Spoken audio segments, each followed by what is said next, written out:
जशवंती निरातार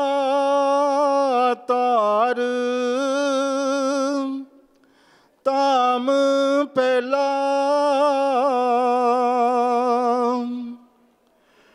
गुरु प्रेम सबसे न्यारा गुरु शरण मिलसी मुक्त द्वारा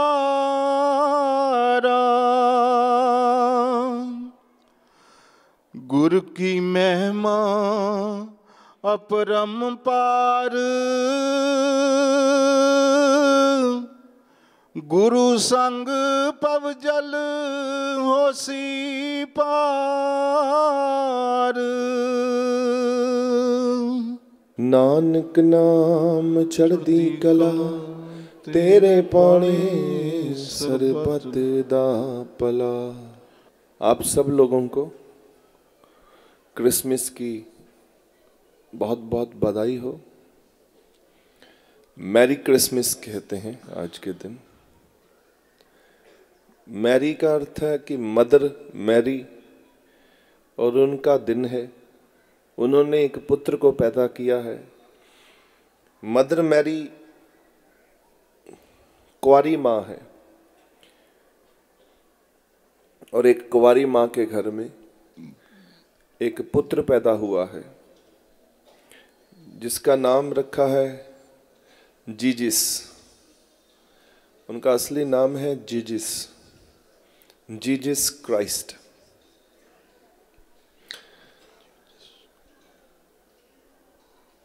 ये जो परमात्मा के घर से आने वाले महापुरुष हैं, ये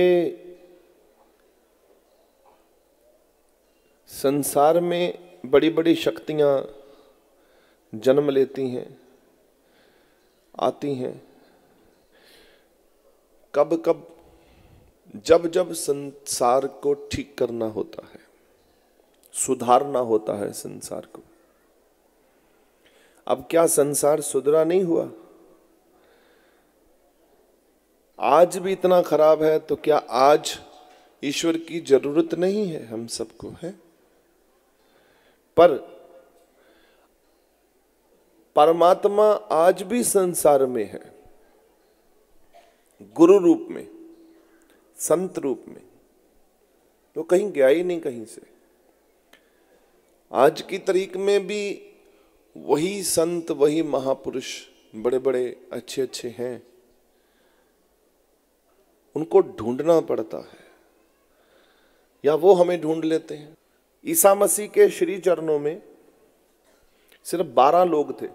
12, 1 2 3 4 5 6 7 8 9 10 11 12 12 लोगों ने ईसा मसीह के पीछे इस पूरे दुनिया में ईसा मसीह का प्रचार करना शुरू कर दिया। ईसा मसीह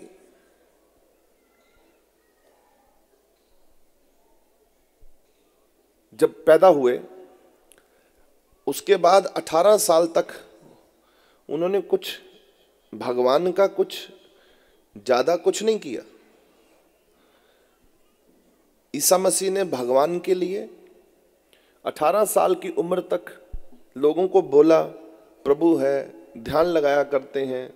ऐसा नहीं है कि परमात्मा की ईश्वर की कृपा है, ईश्वर में ध्यान है। पर जब उन्होंने 18 साल के हुए तो वो एकदम गायब हो गए, अलोप। कहां से? इजराइल से। इजराइल से वो गायब हो गए और वापस पता कब लौटे? 12 साल के बाद, 30 साल की उम्र में। पता ही नहीं कहां थे। अब इतिहास कहता है वो हिंदुस्तान में आ गए थे 12 साल के लिए। कश्मीर में उन्होंने, जो आज पाकिस्तान कश्मीर है, तक्षशिला यूनिवर्सिटी, बहुत एक बड़ी यूनिवर्सिटी हुआ करती थी उस समय, जहां पर बहुत विद्या पढ़ाई जाती थी। यूनिवर्सिटियां जो आज खुली हुई हैं ये दुनिया के पाठ पढ़ाती हैं। एक समा था हिंदुस्तान में जब एक यूनिवर्सिटियां होती थी। यूनिवर्सिटी का अर्थ है जहां पर आपको विद्या सिखाई जाती है। एक ऐसी यूनिवर्सिटी थी, एक ऐसा बड़ा विद्यालय था, एक ऐसा बहुत बड़ा स्कूल था जिसके माध्यम से लोगों को संसारिक भी और आध्यात्मिक भी दोनों तरह महापंडित बनाया जाता था, महाविद्वान। कोई इंसान अधूरा ना रह जाए। हमारे हिंदुस्तान की ये प्रथा है।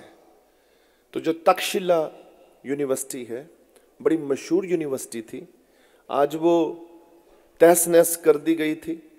जब मुगल आए थे, उनके आने के बाद उस यूनिवर्सिटी को तहस नहस कर दिया गया था। बहुत कुछ खराब हो गया था, तोड़ दिए थे सारा कुछ। तो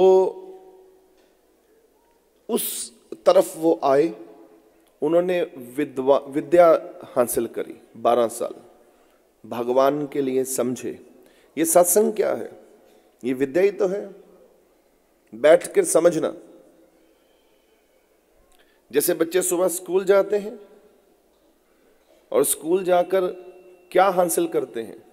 मैथमेटिक्स के ऊपर, इंग्लिश के ऊपर, हिस्ट्री के ऊपर, सोशल के ऊपर, साइंस के ऊपर, ये सब पढ़ते हैं। और ऐसे पढ़ते हैं कि टीचर पढ़ाता है, मास्टर पढ़ाता है कि तुम ये है, तुम्हारा ये है, तुम्हारा गलतियां निकालता है कि तुमने ठीक नहीं किया, चलो एग्जाम लूंगी मैं तुम्हारा। हमारा तो गुरु एग्जाम लेता ही नहीं है हमारा। हम तो ऐसे गुरु के लड़ लगे हुए हैं, ऐसे टीचर के लड़ लगे हुए हैं जो एग्जाम ही नहीं लेता हमारा। और वो एग्जाम लेता है, आपको मैं ये भी बता दूं, बाहर से नहीं लेता, अंदर से सबका एग्जाम लेता है। एग्जाम का अर्थ है आपका टेस्ट लेना कि आप कितने ताकतवर हो गए हो, आप कितने अच्छे हो गए हो, कितने जीवन जागृत वाले हो गए हो। ये महाराज जी का टेस्ट होता है। उनके टेस्टों का मैं आपको छोटा सा उदाहरण दे देता हूं। महाराज जी असीम खुशी दे देते हैं किसी व्यक्ति को, बहुत सारी आशीर्वाद दे देते हैं, जा पुत्र सफल हो जा, सब कुछ मिलेगा तुझे। बाद में एकाएक वो खुशी में इतना लीन हो जाता है, इतना भूल जाता है कि जहां से मुझे खुशी मिली है मैं उसी को भूल गया हूं। चलो महाराज जी के पास आना उसने बंद कर दिया, भूल गया कि कोई महाराज जी भी हैं, कोई संत भी है, कोई महात्मा भी है, कोई बात नहीं। आगे क्या करेगा? वो ये भी भूल जाता है कि कोई परमात्मा भी है जिसके पास मुझे वापस लौटना है मरने के बाद, वो भी भूल चुका है। इतना खुश हो चुका है, इतनी सुखमयी जीवन व्यतीत करता है। ये जो लोग हैं ना, हम लोग थोड़े बहुत लोग यही बचते हैं बस, जिसको बाणी में कहते हैं ख्वार होए सब मिलेंगे, बचे शरण जो होए। ये बचे हुए लोग होते हैं बस, हमारी तरह, तुम्हारी तरह, जो शरण में ही रहते हैं बस। वो थोड़े होते हैं जो शरण में हैं, भागते नहीं हैं, कमजोर नहीं हैं।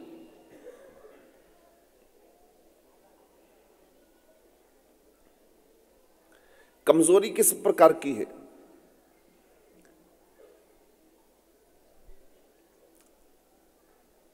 कि व्यक्ति कि वो जो मैं हूं, मैं कुछ हूं, तो क्यों, कैसे है हूं, मैं हूं कुछ। एक वक्त वो कहता है मैं कुछ नहीं हूं, एक बढ़ता हुआ कुछ, उसको बहुत पढ़ा लिख जाता है, पढ़ लिखने के बाद वो कहता है मैं बहुत कुछ। इसका मतलब मान वो जो कर रहा है मैं बहुत कुछ हूं, इसका मतलब है कि वो पढ़ाई के लिए मान कर रहा है कि मैं पढ़ाई पढ़ ली इसलिए मैं बहुत कुछ बन गया।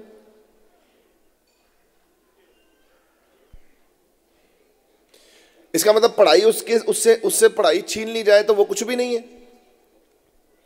यही इसका मतलब हुआ कि अगर आप डॉक्टर हैं और आपकी डॉक्टर की सीट कुर्सी छीन ली जाए तो आप तो फिर कुछ नहीं है। यही समझने के लिए हम गुरु के पास आते हैं कि क्यों फूफा में हूं मैं, क्यों मैं और मैं। भगवान कृष्ण ने अर्जुन को ये कहा था, अर्जुन, जो लोग पैसे के कारण मान करते हैं, हमारे पास बहुत धन है, और उनको धन दिया किसने है? नारायण कह रहे हैं अर्जुन को। नारायण श्रीमद् भागवत गीता में अर्जुन को ये कह रहे हैं, अर्जुन, जो धन का मान करते हैं, मैं, मेरा धन बहुत बड़ा, ये मजदूर घर बनाते हैं ना, माफ करना, ये मजदूर घर बना रहे हैं हमारा, ये देख लो, ये बड़ा अंदर तक जाके सब कुछ करते हैं, बाथरूम भी बनाते हैं, किचन भी बनाते हैं। जिस दिन घर बन जाता ना, तो ये कभी मजदूर घर में आएगा, इसको घर बिठा के आप अपने सोफे पर चाय नहीं पिलाओगे, बेचारे ने, आप मर गया बनाते बनाते आपका घर। आपको पीड़ पड़ती है कि मैं चाय नहीं पूछनी इसको, मेरा सोफा गंदा हो जाएगा इसके बैठने पे। ये टेस्ट है, एग्जाम है इंसान का, कि इंसान की बुद्धि कहां फंसी पड़ी है। ये टेस्ट लेते हैं मेरे प्रभु कि उसकी सोच कहां काम करती है, कहां नहीं काम करती, वो किन किन बातों का ध्यान रख रहा है और किन किन बातों का ध्यान नहीं रख रहा।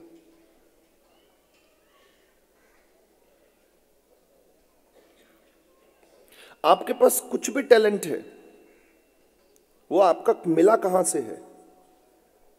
बताइए मुझे, कहां से मिलता है? मेरे मालिक से, मेरे प्रभु से। आज त्रिलोचन दास के पास जो कुछ है, अफूफा नहीं है मेरे पास। आइए, मुझे कोई कहे नीचे बैठ के सत्संग सुनना, मैं नीचे बैठ के सत्संग सुनता हूं।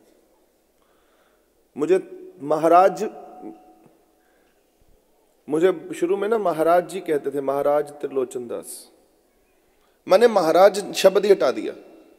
मैंने कहा नहीं, ये तो मेरे परमात्मा का है, मेरा थोड़ी है, ये नहीं मुझे चाहिए, चाहिए ही नहीं, जरूरत ही नहीं है, ये मेरे प्रभु का है। मैं कहाँ का महाराज हूं भाई? मैं तो साधु हूं, संत हूं। और संत भी बोलना हो ठीक है, नहीं बोलना हो तो कोई नहीं, भगत कह के, दास कह के बुला लो, कोई बात नहीं, उससे मुझे कोई फर्क नहीं पड़ता। कोई मुझे चाय पिला दे तब भी कोई फर्क नहीं, ना पिलाए तब भी कोई फर्क नहीं। कोई मुझे मत्था टेके तब भी कोई फर्क नहीं, ना मत्था टेके मुझे कोई फर्क नहीं। मैं तो लोगों को मना ही कर देता हूं, मत्था ना टेको भाई, और मत्था टेकना तो उसको टेको जो वो है, जिसका मत्था टेका हुआ। तुम्हें कुछ मिल जाना है, मेरे से क्या मिलना है? मैं कौन हूं? मैं कुछ भी नहीं हूं। मेरी आपकी सांझ बहुत है। मैं जिसको देख लेता हूं बाहर, चा चढ़ जाता है, प्रेम फूट पड़ता है। मैं कहता हूं वाह, मेरे जी प्यारे प्यारे जी खड़े हैं। भाग कर आता हूं, सिर पे हाथ रखता हूं आपके, आप भाग कर आते हो मेरे पास, सिर पे प्यार दो, महाराज जी प्यार करो।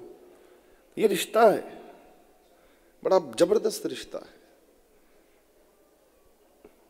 हमारा, एक रिश्ता है, पर इसमें टेस्ट बहुत बड़ा है। अब भगवान कृष्ण कहते हैं अर्जुन से, अर्जुन, जो पैसे से अपनी होंद दिखाता है कि मेरे पास पैसा बहुत है, मैं कुछ हूं, मैं हूं, चलो ज्यादा लोगों को नहीं दिखाता। हमेशा इंसान कहां दिखाता है? जो अपने से नीचे है, उसके आगे। जो कमजोर आदमी आपके नीचे होगा ना, आप उसको अपनी टॉर दिखाओगे, उसके आगे अपनी बड़ी बड़ी बातें करोगे। और जो आपसे बड़ा होगा ना, तो आपका अहंकार उसकी बराबरी करने की कोशिश करेगा।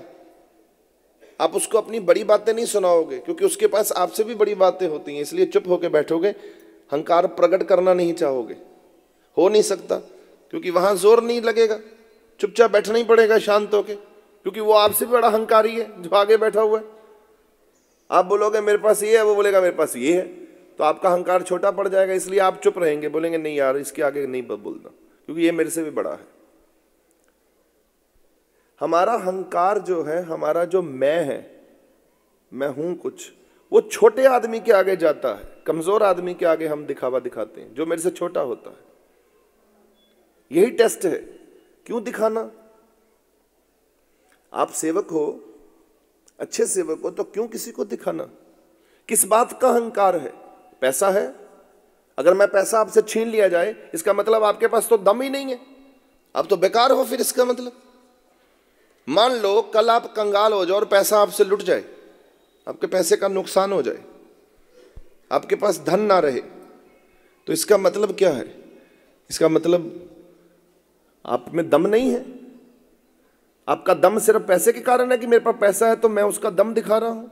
नहीं। यही भगवान कृष्ण कहते हैं, अपना दम बना, तेरे में क्या दम है वो पैदा कर।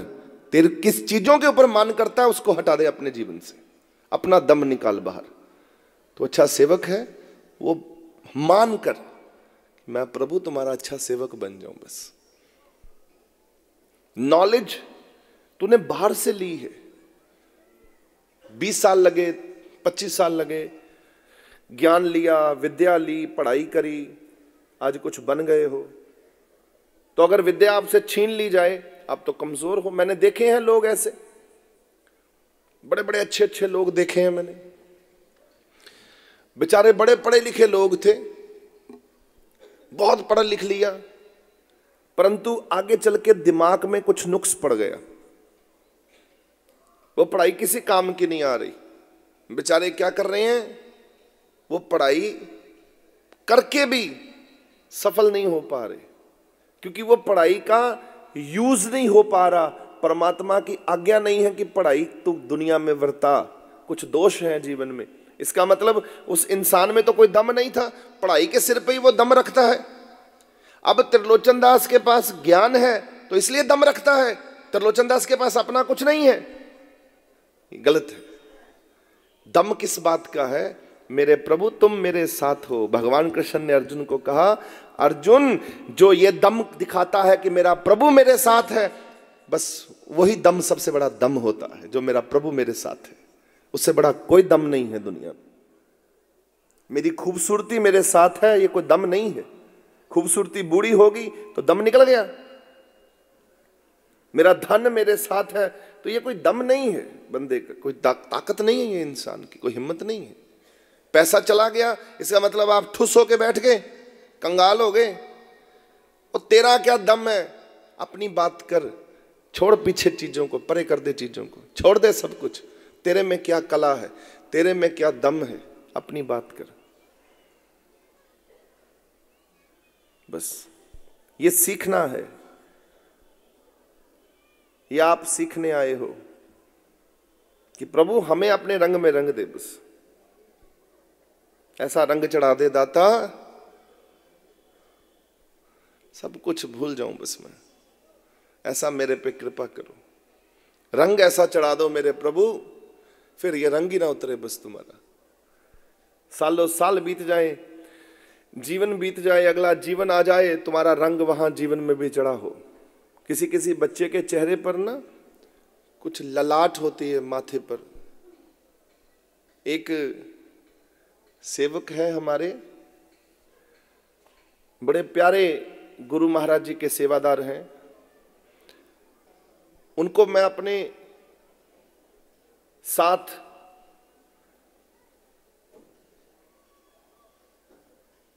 नारायण पे ले गया, तिरुपति बालाजी नारायण पे। और नारायण पे ले गया तो मैंने नारायण से हाथ जोड़े। उस व्यक्ति को मैंने कहा, दिल में मेरे आया, मैंने कहा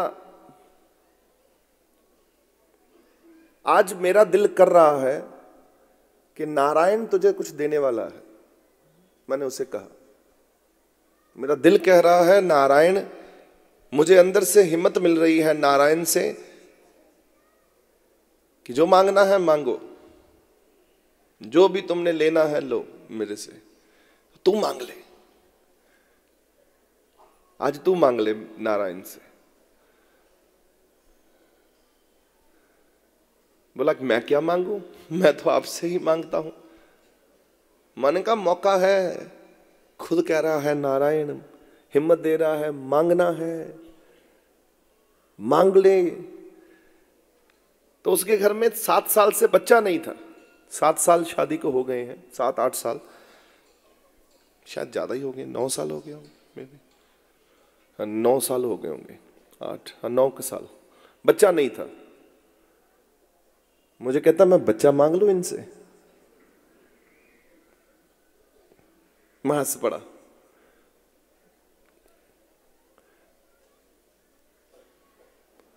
मैंने कहा तुरंत मांग ले, मेरे साथ खड़ा हुआ है, दे भी देंगे। हाथ जोड़ के उसने मांग लिया और मांगा तो मैंने कहा जब तेरे पे कृपा हो गई है, जो दात मुझे मांगनी पड़ती है परमात्मा से तुम लोगों के लिए कि प्रभु इनको बच्चा दे दो, संतान दे दो, सुख दे दो, मेरे पास थोड़ी बच्चे, तो परमात्मा के हैं, नारायण के हैं, उस ईश्वर के हैं। रूद लोक का मालिक तो वो खुद ही है, मैं थोड़ी हूं जहां से रुएं बना बना के भेज रहा हूं। मैं तो प्रार्थना करता हूं, बस अरदास करता हूं, प्रभु एक संतान है, आपके पास इतनी कृपा है, इस बच्चे पर कृपा कर दो, दया कर दो, बस फल डाल दिया जाता है और प्रभु दया कर देते हैं, कृपा हो जाती है। हैरानी की बात थी, उस साल में ही उस दोनों जियों को फल भी मैंने डाला हुआ था। यह भी खुशी की बात थी, फल भी डाला था और वो पति पत्नी दोनों हैं। मैंने कहा मांग लो, फौरन मांग लो। बोले ठीक है। उन्होंने मांगा कि हमें औलाद दे दीजिए, कृपा कर दीजिए। उनके घर में पुत्र हुआ 1 साल के बाद, 1-1.5 साल बाद। और उनके घर में पुत्र जो हुआ, हैरानी की बात यह है कि जो तिलक नारायण को लगा होता है, वो यू वाला तिलक होता है ना, ऐसे करके यहां से ऐसे घूमता है। नारायण को जो तिलक लगता है वो यू लगता है, ऐसे घूमता है, ऐसे ऐसे करके।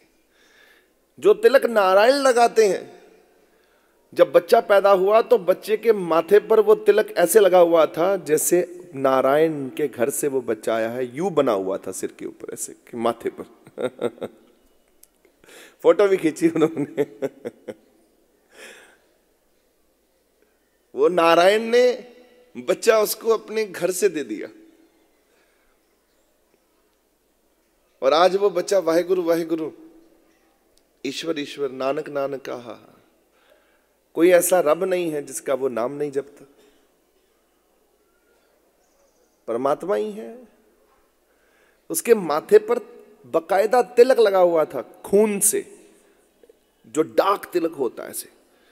मैंने भी देखा अपनी आंखों से। मैंने तो मत्था टेक के कहा, पता था मुझे कि ये तो प्रभु की कृपा है, पर नारायण ने दिखाना है कि मैंने दिया है। तो मुझे इतना खुश होके मुझे कहता, महाराज जी कृपा हो गई, आपने मुझे पुत्र दे दिया। और मैंने कहा मैंने नहीं दिया, वो तो खड़े हुए थे नारायण के चरणों में, तो नारायण ने फटाफट बोल दिया कि मांग ले जो मांगना। मैंने कहा तू मांग ले प्रभु से जो मांगना। मैं तो प्रभु से यही मांगता हूं, लोनी चलो प्रभु, वहां बहुत दुखी हैं, उनका दुख दूर कर दिया करो, बस यही मांगा है, लोनी चलो।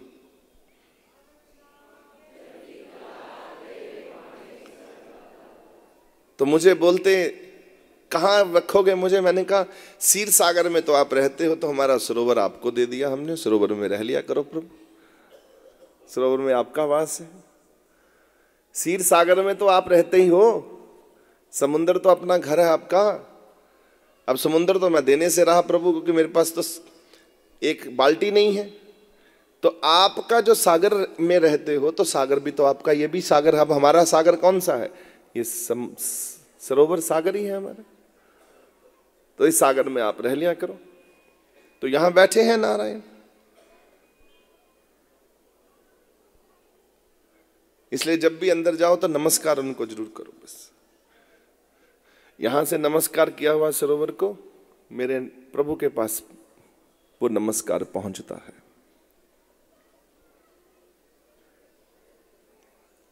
ये उनकी कृपा है।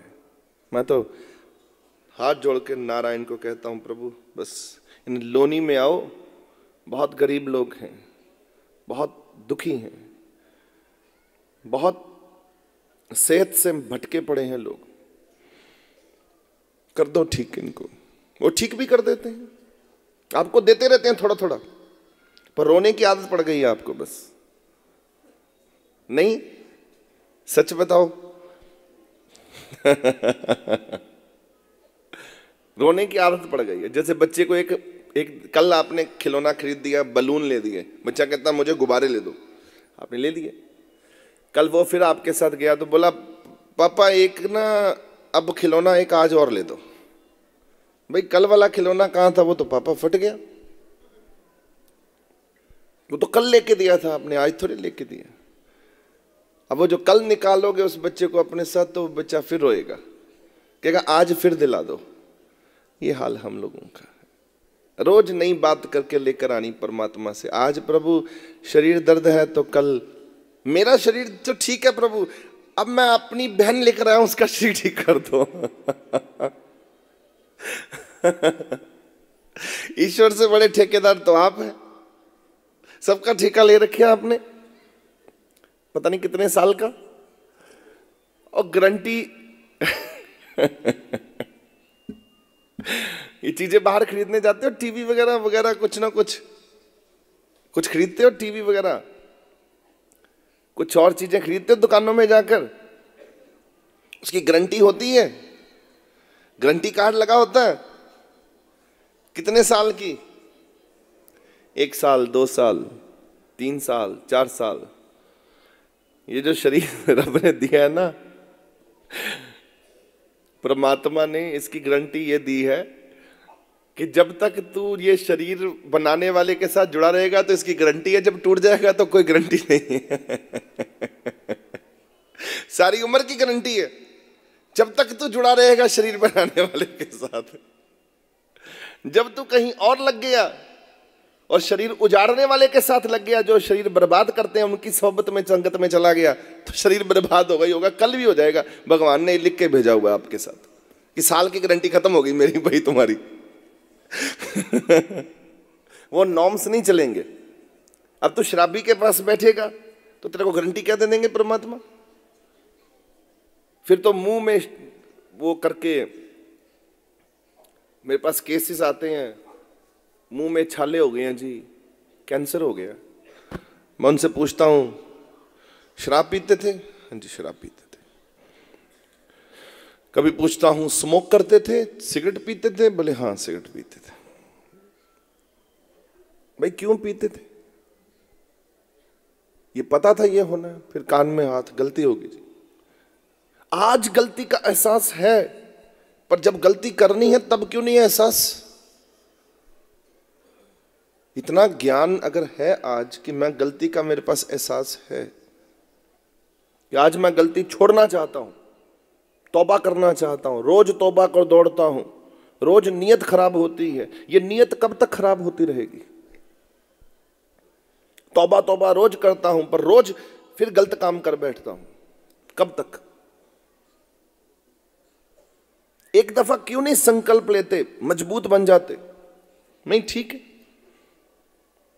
कि प्रभु कर लिया बस, मन बना लिया।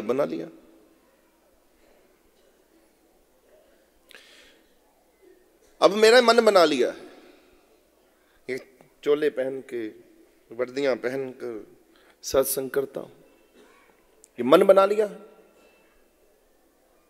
संगत के साथ दिवाली मनानी है, संगत के साथ ही होली मनानी है, संगत के साथ ही खुशी हर मनानी है, संगत के साथ ही नया साल चढ़ाना है, संगत के साथ ही पुराना साल खत्म करना है, संगत के साथ ही जीना है, संगत के बीच में ही मरना है। ये संकल्प ले लिया बस, ये संगत चाहिए जहां परमात्मा की तेरी बात सुनाई जा सके। ये मित्र चाहिए जिनके साथ बैठ के मैं परमात्मा कर सकूं। आप मेरे मित्र ही तो हैं, मेरी बहनें तो हैं, मेरे भाई तो हों, गुरु बहन गुरु भाई। ये मेरा गुरु भाई है, ये मेरी गुरु बहन है, तो इनमें रहना चाहता हूं। संकल्प ले लिया। ठीक होना चाहते हो आप, अब आप ये चाहते हो कि मैंने नाम ले लिया, गुरु बना लिए, अब इसके बाद मैं और कुछ ना करूं, अब जो करे गुरु ही करे, तो फिर आप और काम करते भी क्यों हो? अगर आप ये कहते हो कि गुरु करे जो करे, आप नहीं करो, बाकी भी तो सारे काम करते ही हो आप। घूमना आपको याद है, कपड़े खरीदने आपको याद है, पैसे खर्चने का आपको याद है, हर चीज खानी आपको याद है, नाचना गाना आपको याद है, पर नाम सिमरन करना आप भूल चुके हैं, वो याद नहीं है। बाकी सब काम आपको पता है, पानी पीना है, खाना खाना है, लोगों के साथ कल्पना है, लोगों को कल्पाना है, गलत मलत बोलना है, ये सब याद है। पर शांति के बारे में याद नहीं है कि शांति भी लेनी है दिन में, नाम में बैठ के थोड़ा शांत भी होना है मन। सचो सच बताना, सच दिल पे एकदम अपने दिल से बोले, दिल पे जैसे बना मैं हाथ रख के बोलता हूं या अपने अंदर से बस। अभी सत्संग में आप बैठे हुए हो, आप शांति महसूस कर रहे हो कि नहीं कर रहे? बताओ मुझे, सच बताओ। अच्छा लग रहा है कि नहीं लग रहा? ऐसे नहीं लग रहा कि मैं यार कितना गलत पासे चल, कल मैं कैसे गलत हो रहा था, क्यों मैं आज आके बैठा हूं, क्यों नहीं मैं रोज सत्संग सुनता? ये आत्मग्लानि शुरू हो गई है, क्यों नहीं मैं सत्संग रेगुलर सुनता? एक सत्संग ने हमें ठंडा कर दिया, शांति दे दी। एक सत्संग ने, अगर आप रोजाना अपने सत्संग से जुड़ेंगे, ठंड पड़ जाएगी आपके जिस्म में पूरी तरह से, जन्मों जन्मों की ठंड पड़ जाएगी। बीमार भी नहीं रहेंगे आप।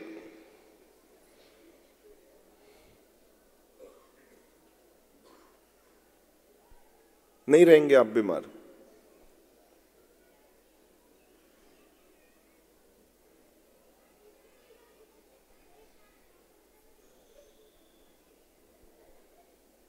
आपको याद होगा मैं बोलता था मेरा यूरिक एसिड हाई है, आपको मैं याद होगा 9.8 था, 9.8, 7 से नीचे नीचे होना चाहिए, हायर साइड था 9.8, काफी होता है, नॉट गुड। मैं कहता था कि मेरा कोलेस्ट्रॉल हाई है, जो कोलेस्ट्रॉल है, जो खून गाढ़ा है, मेरा हाई है 285 या 315 समथिंग ऐसे ही था।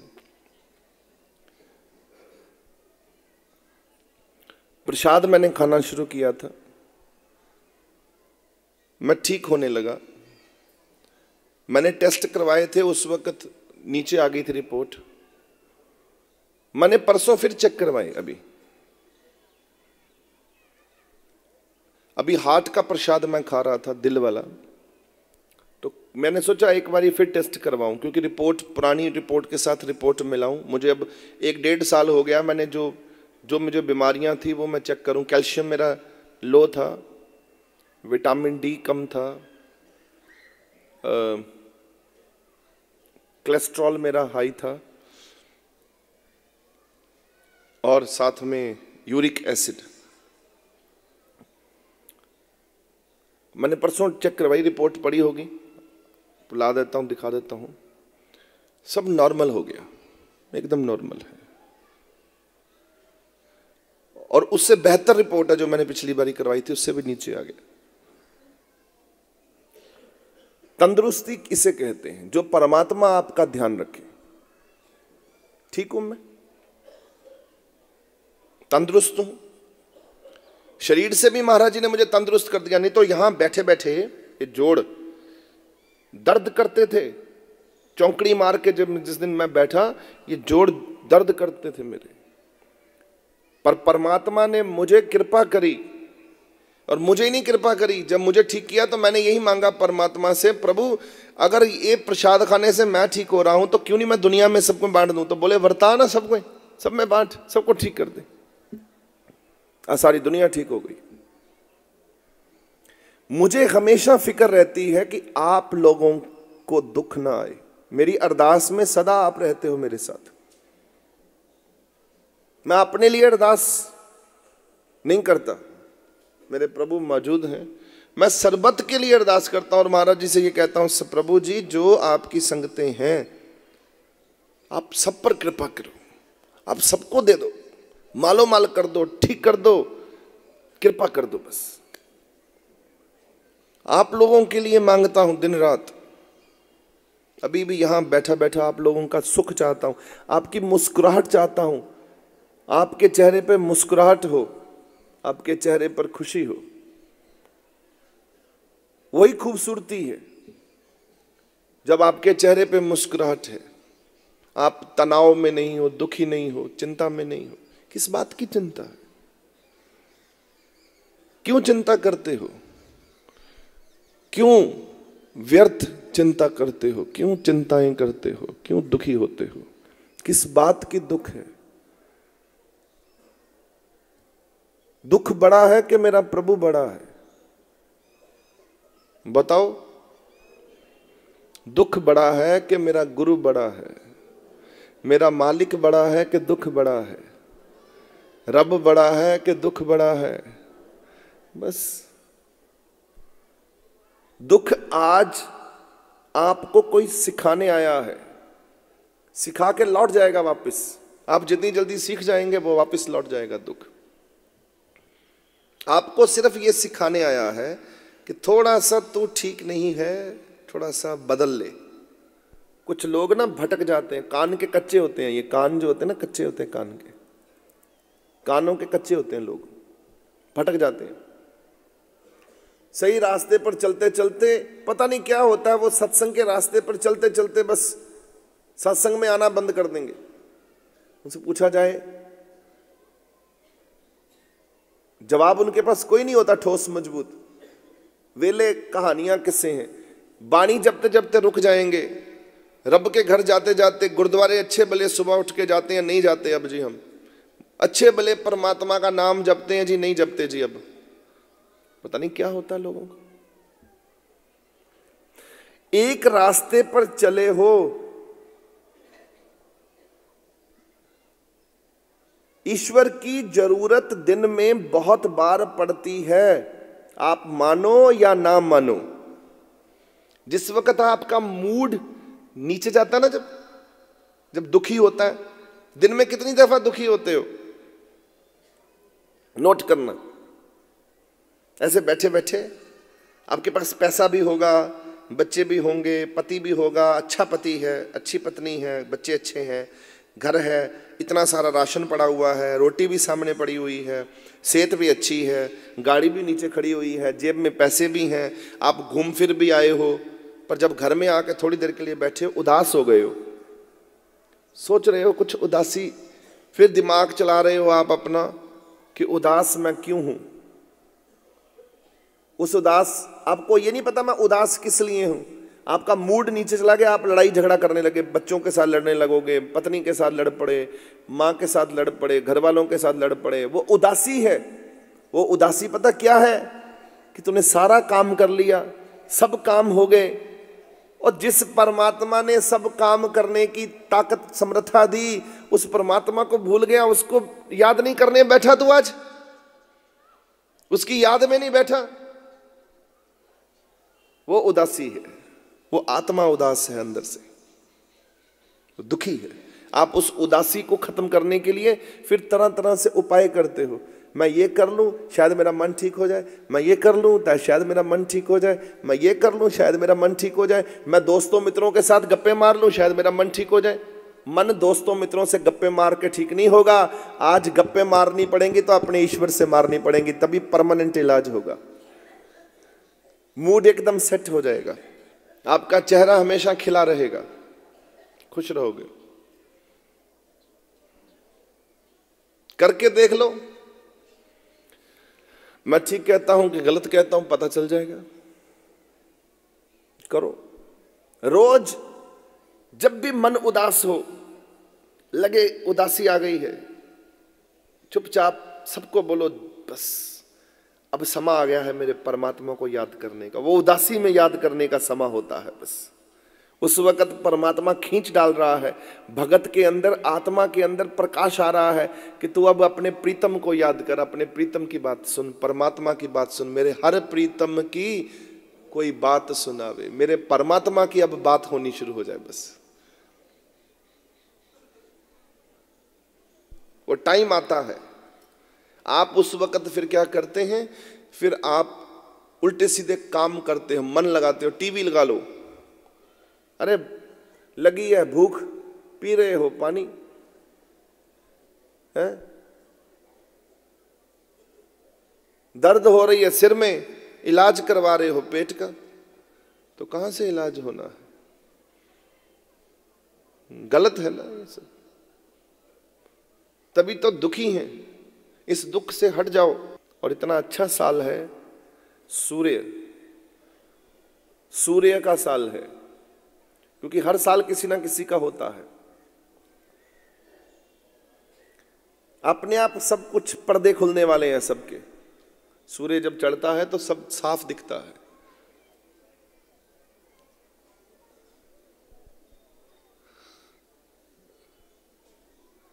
साल सूर्य का जरूर है, पर सूर्य साल का मालिक नहीं है, मालिक परमात्मा ही है, क्योंकि सूर्य का मालिक भी परमात्मा है। इसलिए आप परमात्मा की बात करो। देखो ये साल जब चढ़ेगा कितना अच्छा चढ़ेगा, देख लेना मेरी बात मान के। परमात्मा की बात करो ज्यादा से ज्यादा इस साल में। जो इस साल में नहीं कर सके वो अगले साल में जोर लगाओ, परमात्मा की बात करो, परमात्मा की बात सुनो। देखो फिर देखो कैसे कृपा होती है। फिर रोते नहीं रहेंगे, फिर कहेंगे त्रिलोचन दास ने साल से पहले 5 दिन पहले हमें यह अवगत कराया था सत्संग में कि परमात्मा ज्यादा याद करना, तो हमने वही किया। हमारा साल इतना अच्छा बीत रहा है कि अब सच में तन हो गया। कृपा ही कृपा होगी। ना हो तो मैं यहां बैठा हूं। आप लोगों को ज्यादा परमात्मा परमात्मा करना है। ये साल जो बीत गया सो बीत गया, जो निकलना था निकल गया। प्यारी प्यारी संगतां ने, सारियां संगतां साडियां अपनियां ने हर जगह जगह पावन पवित्र किते भी जाके अपना नवां साल चढ़ाओ। बस ये मेरी बेनती है। गीत गाओ परमात्मा के नए साल चढ़ाते हुए, या गीत सुनो बैठ के परमात्मा के। यही मेरी आपसे बेनती है। संगत जहां पर ये संगत बैठ के गीत गा सकती है, इकट्ठे होके गा लो। जहां पर टावे टावे लोग हैं, अलग अलग लोग बटे हुए हैं अपने अपने इलाके में, हर जगह पे परमात्मा ने घर बना रखा है। उसे गुरुद्वारा कहते हैं, उसे मंदिर कहते हैं। उस घर में जाकर परमात्मा की स्तुति करो, बैठ के शब्द गाओ, गीत गाओ, परमात्मा परमात्मा करो, वाहेगुरु वाहेगुरु करो, आहा हा जपो। उस समय परमात्मा की स्तुति करो। देखो फिर नया साल सुखदायी हो बस सबका।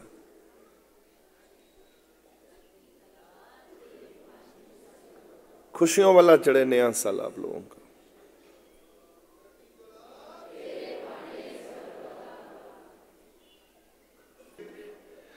तीसरी पातशाही गुरु अमरदास जी महाराज जी ने बड़ा अच्छा पैगाम दे दिया था संसार को कि पहले पंगत फिर संगत। पहले लंगर खाओगे फिर मेरे पास आओगे। तभी सबसे पहले लंगर की प्रथा है कि लंगर खाओ, फिर टिक के हमारा यहां बैठ के रब रब करो, सुनो कीर्तन, सुनो बंदगी करो, नाम जपो। पहले लंगर खाओ, पेट भर लो अच्छे से, ताकि पेट खाली होगा।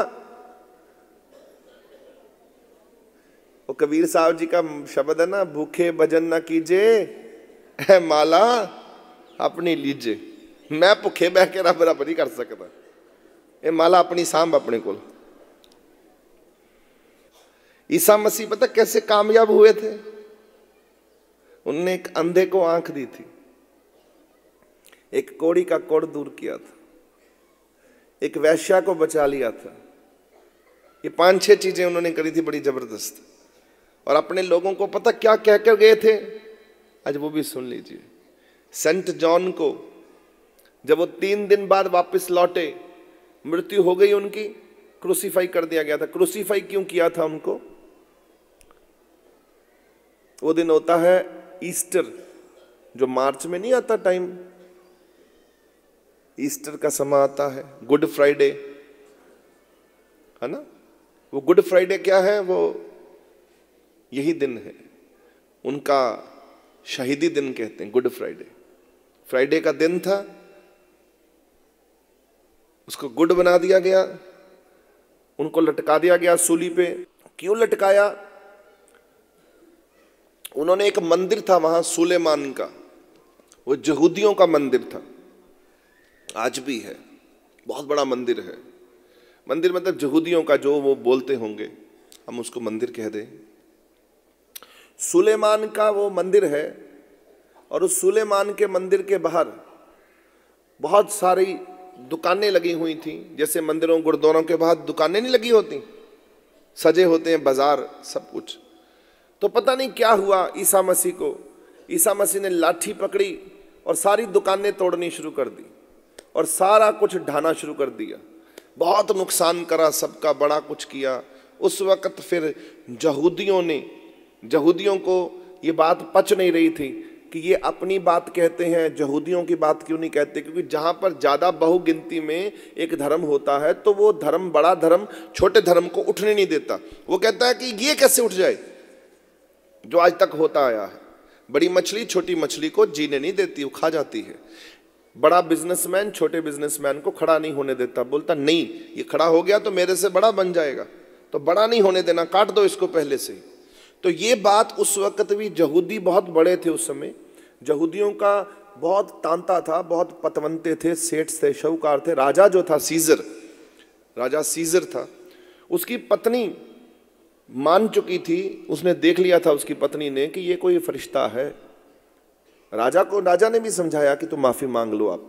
जब राजा के पास पकड़ के लेके गए ईसा मसीह को, मारते हुए, बहुत मार पड़ी, यहूदियों ने पकड़ के बहुत मारा, बहुत खराब किया ईसा मसीह को। ईसा मसीह को पकड़कर बंदी बनाकर राजा सीजर के सामने पेश किया गया। राजा सीजर ने कहा, रोमन का वो उस वक्त राज था, और यहाँ से ये यहूदी जो थे, यहूदी बहुत पावरफुल थे, यहूदियों की ताकत राजे के ऊपर चलती थी। राजे ने कहा भी ईसा मसीह से कि आप एक फरिश्ता हैं, क्योंकि उसकी पत्नी को कुछ दिख गया, पत्नी और राजा खड़ा था, तो राजे की पत्नी ने पहचान लिया ईसा मसीह को कि ये कोई फरिश्ता है, ये कोई बहुत बड़ी ताकत है। तो उसने कहा, रानी ने राजा को, कि बख्श दो इस बंदे को, इसको मारना मत, इसको कुछ करना मत।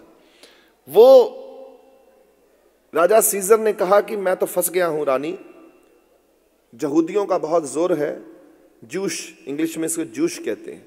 आज भी अमेरिका को जूश चला रहे हैं, आपको मैं खबरदार कर दूं, अमेरिका जो चल रहा है वो जूशों के कारण चल रहा है। हमारे प्रधानमंत्री जी के भी जो, उनकी भी जो व्यवस्था होती है पूरे फॉरेन में, पूरे विश्व में, जब वो घूमते हैं हमारे प्रधानमंत्री जी, या हिंदुस्तान में भी, मैंने सुना है उनकी सिक्योरिटी भी जूशियों के हाथ में है, यहूदी करते हैं। जूश बहुत पावरफुल है, आज की डेट में बड़े ताकतवर हैं, इनके पास पैसे की कोई कमी नहीं है। इनका जो मालिक है वो मूसा साहब है, मोजिज, जिनकी मैं कहानियां सुनाता रहता हूं। तो ये मोजिज मतलब मूसा साहब इनके गुरु हैं, इनके परमात्मा हैं जूश के।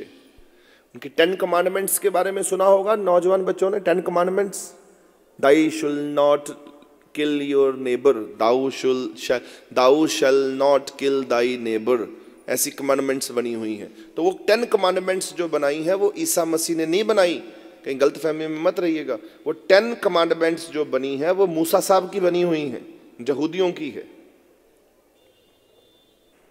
भगवान ने 10 चीजें लिखवाई थी उनको, उन्होंने दुनिया में बांटी।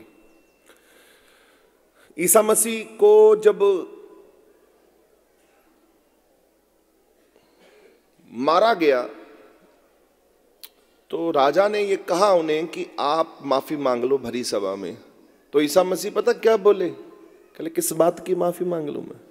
राजा जो मैंने किया उस राजे ने मेरे से करवाया, अपने इशारा करते मेरे पिता ने मुझसे करवाया, मेरे परमात्मा ने मुझसे करवाया। जो मैंने किया, मैंने खुद नहीं किया कुछ भी, उसने मुझसे करवाया। अब तेरे से जो करवाना है उसने वो तू कर्म कर, मेरे को मत बचाने की कोशिश कर कि मुझे बचाएगा ना। मुझे बचने की इच्छा कोई नहीं है, मुझे मरने की भी इच्छा नहीं है और मुझे बचने की भी इच्छा नहीं है। जो तूने फैसला सुना देगा मुझे मंजूर है। ईसा मसीह ने कहा तू अपना फैसला कर राजा, मुझे बचाने के चक्रों में मत पड़। मैंने जो किया उसकी रजा में किया, उसके पाने में किया, उसने जो मुझसे करवाया मैंने कर दिया, अब तू अपना काम कर। राजा कहने लगा मुझे दया आती है तेरे ऊपर देखकर, और दुख इस बात का आता है कि तू माफी नहीं मांग रहा। एक माफी मांग ले तो मैं तेरी सजा कम करवा दूंगा, इनको मैं मना लूंगा यहूदियों को। ये तो यहूदी बड़े तीखे हैं, ये छोड़ेंगे नहीं, सूली पर लटकाने का हुक्म हो जाएगा। थोड़ा सा माफी मांग लो, झुक जा। कहता क्यों झुकूं, किसके आगे झुकूं? लोगों के आगे? मैं परमात्मा के आगे झुक चुका हूं, उसने मुझे जो आदेश दिया मैंने वो कर दिया, मैं लोगों के आगे क्यों झुकूं? तो यहां से प्रॉब्लम बढ़ गई थी। तो ईसा मसीह ने बात मना कर दी। तो उस वक्त ईसा मसीह को कोई विकल्प नहीं था, राजा दबाव में था, यहूदियों के, रोमन्स का राज था। तो उन्होंने फिर ये सजा सुनाई कि सूली पर लटका दिया जाए ईसा मसीह को, भरे चौक और चौराहे पर कील ठुकवाए जाए, इनके हाथों में कील ठुकवाए, पैरों में, गोडों में, सब जगह पे बुरा हाल। ईसा मसीह के साथ जब ये हुआ तो वो 3 दिन के बाद वापस लौट आए थे। 3 दिन के बाद उनका जन्म हुआ, जिसको ईस्टर मंडे कहते हैं। 3 दिन की छुट्टियां होती हैं पूरे विश्व में, good Friday, Saturday, Sunday, Monday. Monday को वो वापस आ गए थे। उनका जो तबूज में डालकर उनको एक गुफा में रखा गया था, तो उन्होंने कहा था मरते मरते अपने लोगों से, मैं जा रहा हूं पर 3 दिन के बाद मैं वापस लौटूंगा अपने भगवान से मिलकर, फिर तुम्हें आके एक सत्संग सुनाऊंगा। तुम 12 लोगों को, तुम 12 लोग वहां मुझे मिलना। ये जाते जाते कह गए थे। 3 दिन के बाद ईसा मसीह वापस लौट आए हैं। वो तबूज में से ईसा मसीह का शरीर वापस ठीक हो गया है और तबूज अपने आप खुल गया है, और उसमें से ईसा मसीह बाहर निकलते हैं। और उनको वहां पर रखा, गुफा में रखा था, तो गुफा से उनको वो 3 दिन के बाद निकलकर अपने लोगों से मिलने के लिए आए हैं। ये कहानी है, साखी उनकी बनाई हुई। 3 दिन के बाद जब मिलने आए तो ईसा मसीह ने पता क्या कहा था अपने लोगों से? बड़ी जरूरी बात है अब ये सुनने वाली। उन्होंने कहा था मैं जा चुका हूं, परमात्मा के पास लौट चुका हूं, मैं वापस नहीं आऊंगा। अब ये आखिरी बार मैं वापस लौटा हूं तुम्हें सत्संग सुनाने के लिए। अब मेरा गौर से सत्संग सुन लीजिए। वो जब सत्संग सुना रहे थे, जो क्रिसमस ट्री नहीं लगाते, ट्री नहीं लगाते क्रिसमस का घरों में, वो क्रिसमस ट्री के नीचे बैठकर उन्होंने सत्संग किया था, इसलिए क्रिसमस ट्री की पूजा होने लगी थी। उन्होंने क्रिसमस ट्री के नीचे, उनको क्रिसमस ट्री बोल देते हैं, क्राइस्ट का ट्री है, उसके नीचे वो बैठे थे। 12 लोग आगे बैठे थे, जैसे आप सब लोग बैठे हो। तो उन्होंने क्या सत्संग किया था वो भी सुन लीजिए। उन्होंने पहला काम किया था, उन्होंने कहा था, सेंट जॉन को कहा, सेंट जॉन, जॉन था ना उनके साथ, तो बोले जॉन आज के बाद तुम इस दिशा में जाओगे। फलाने को बोला तुम इस दिशा में जाओगे, फलाने को बोला तुम इधर जाओगे, तुम इधर जाओगे। सबको अलग अलग सेट से ड्यूटी दे दी। बोला वहां क्या करना होगा? वहां जाके लोगों का दुख सुनना होगा। बस उस गांव में जाना, उस शहर में जाना, चुपचाप से बैठ जाना और बैठ के दुख सुनना लोगों का। बस लोग बहुत दुखी हैं, उनका दुख सुनना।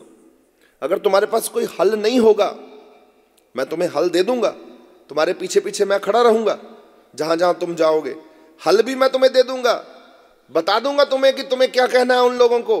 परंतु अगर तुम उस समय कनेक्ट नहीं रहोगे और मेरी बात ना सुन पाओ और अपनी दुनिया में रहो और तुम्हारे पास हल नहीं होगा, तुम भी सोच रहे हो कि नहीं अब मैंने बात सुन ली और बात का मैं क्या जवाब दूं, चुप रहना, उसे इतनी बात बोल देना, इस बात का हल जरूर निकलेगा, हम वापस मिलेंगे और परमात्मा से विनती करेंगे कि इसका हल जल्दी कर दो। उसकी बात जब दिल से निकल जाएगी वो व्यक्ति ठंडा हो जाएगा पूरी तरह से, उसका दुख दूर हो जाएगा। सुनाओ, बस दुख को सुनाओ। इसीलिए क्रिश्चियन बहुत बढ़ गए हैं दुनिया में।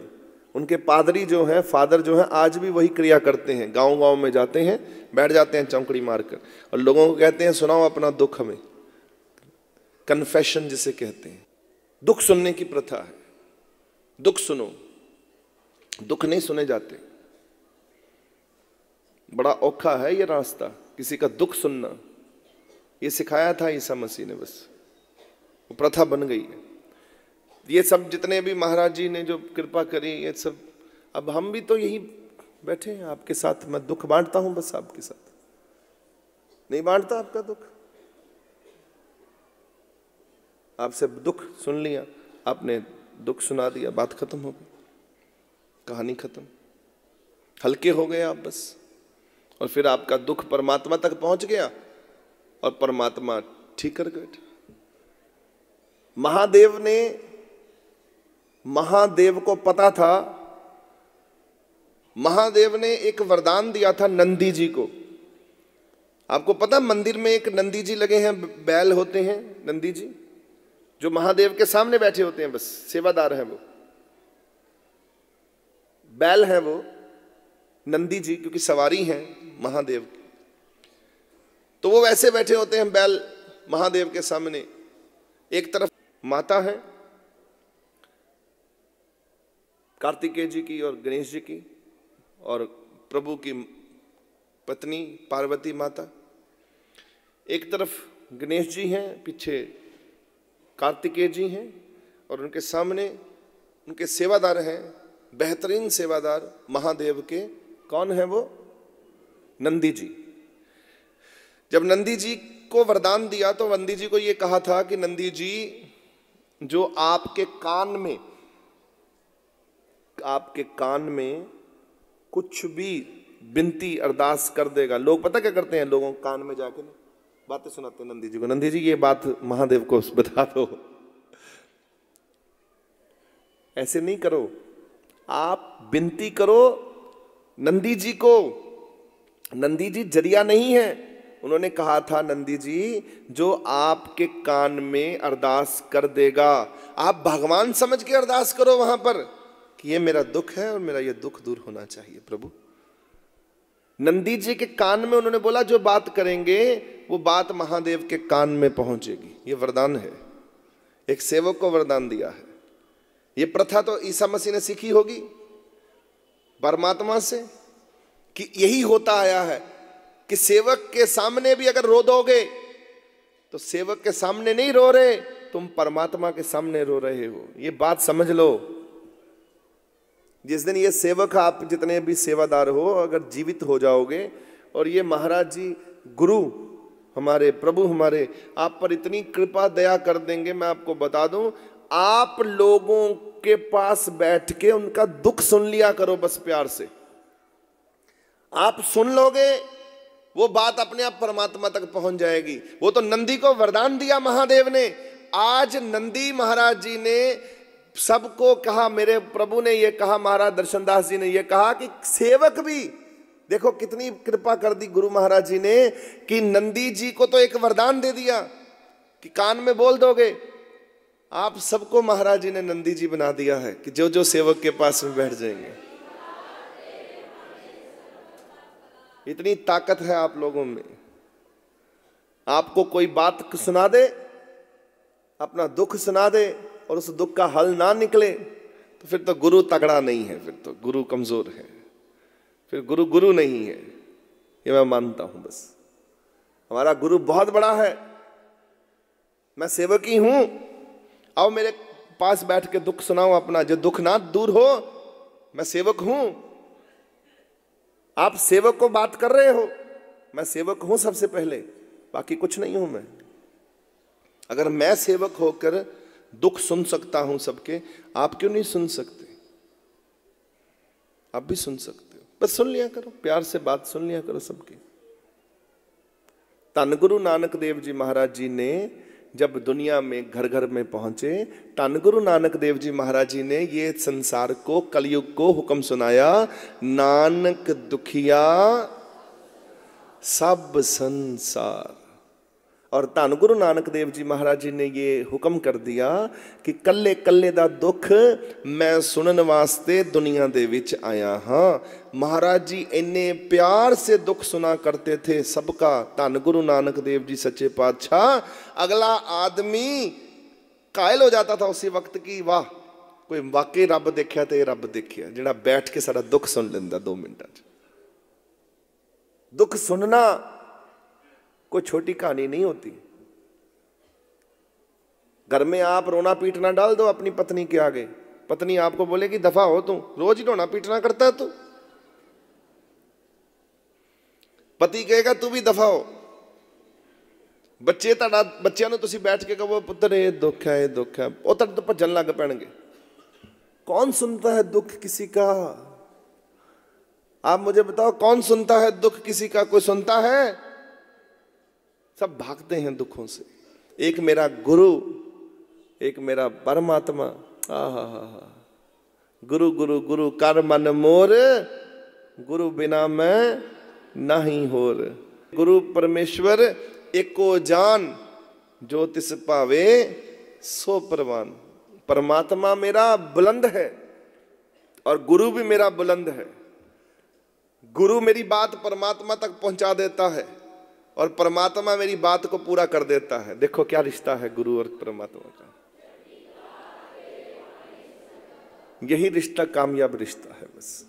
और वो कहा करते थे, ईसा मसीह ने लिखा हुआ है बाइबल में, उन्होंने कहा था, ये जॉन को लिखा है उन्होंने कि जो पीछे से आ रहा है, बड़ी महत्वपूर्ण बात है, सुन के आप अपने पे लागू कर लीजिएगा। उन्होंने कहा था ईसा मसीह ने कि जो पीछे से आ रहा है ईश्वर के पास से, उसका तुम भरपूर आनंद लो। जो आ रहा है, चाहे थोड़ा आ रहा है, चाहे थोड़ा है, उसका पूरा मजा लूटो, क्योंकि पीछे से और आ रहा है, अभी उसका भी मजा लूटना है। समझ आ गई? दोबारा बोलूं, जो पीछे से आया हुआ है आपके लिए, परमात्मा से जो चीज आई हुई है, उसका पूरा मजा लो, पूरा आनंद लो। क्यों? पीछे से और आ रहा है, परमात्मा और भेज रहा है बहुत सौगातें आप लोगों के लिए, अभी उसका भी मजा लेना है। और जो लोग इस मजे को नहीं ले पाएंगे, जो है उनके पास और जो उनको परमात्मा दे रहा है, रोते रहेंगे कि ज्यादा होना चाहिए था। तो क्या होगा? मेरा परमात्मा जो पीछे से आने वाली और सौगातें हैं, चीजें हैं, रोक देगा, नहीं देगा आपको, क्योंकि आपने उसका निरादर कर दिया। थोड़ी चीज का भी निरादर कर दिया, वो ज्यादा चीज भी नहीं देगा आपको। ये भी लिखा हुआ है। यही आज का आपको merry Christmas and happy new year, और परमात्मा आप पर कृपा करे। नानक नाम चढ़दी कला, सरबत दा भला।